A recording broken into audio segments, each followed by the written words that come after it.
criminal laws or laws relating to the criminal justice system have the potential to intrude very fundamentally into our personal lives, our personal freedoms, and our personal liberties.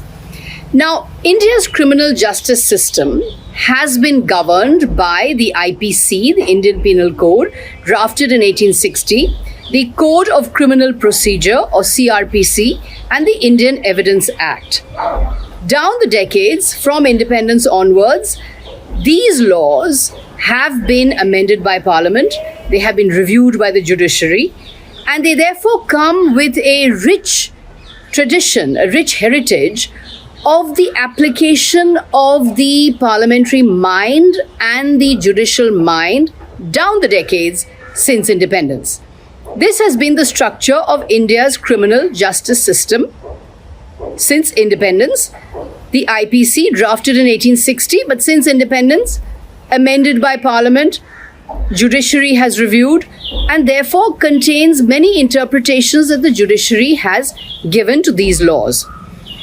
But now, in December 2023, the Modi-led dispensation, then armed with a brute majority, scrapped these three bills of India's criminal justice system and replaced them with new laws under the broad classification of the Bharatiya Nyay Sanhita 2023, or the BNS Bills 2023. Now, at that time, the Modi government had a brute majority, and in a session when 146, as many as 146 opposition MPs were suspended, the Modi government rammed through these bills. These bills are not only reactionary, retrograde, and regressive, but they do not bear the application of the parliamentary mind because they were rammed through when the opposition was not in the House. So therefore, they have not arisen out of parliamentary debate. Therefore, the question can be asked is, are these laws even valid? Because they did not arise out of parliamentary debate because the opposition was missing when these laws were rammed through. Now, these laws are draconian, they are harsh, they criminalize a wide range of activities and behaviors, and they escalate offenses to terrorism.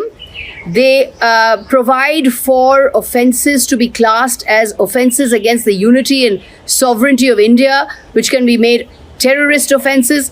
A local policeman in a thana can prosecute citizens for terrorist activities.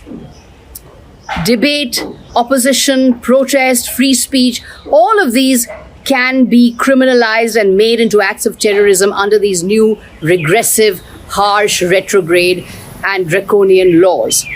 Now, the opposition is demanding that since these laws did not arise out of parliamentary debate, they were passed in that dark hour of democracy when the opposition was not in parliament, the Bharatiya Nyay Sanhita Bill must be now held in abeyance.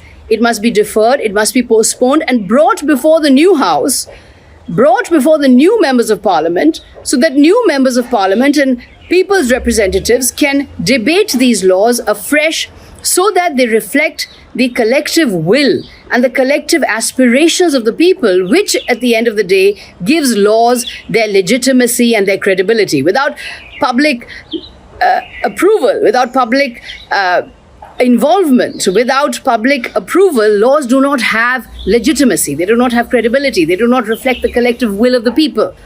Therefore, we are demanding, the opposition is demanding, that these laws be held in abeyance.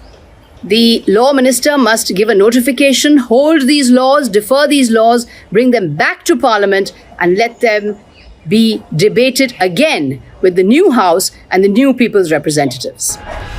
Stay ahead with our Cutting Edge News app. Instantly access the latest shorts in just 1 minute and breaking news in just 50 words. Download now for a smarter, faster news experience.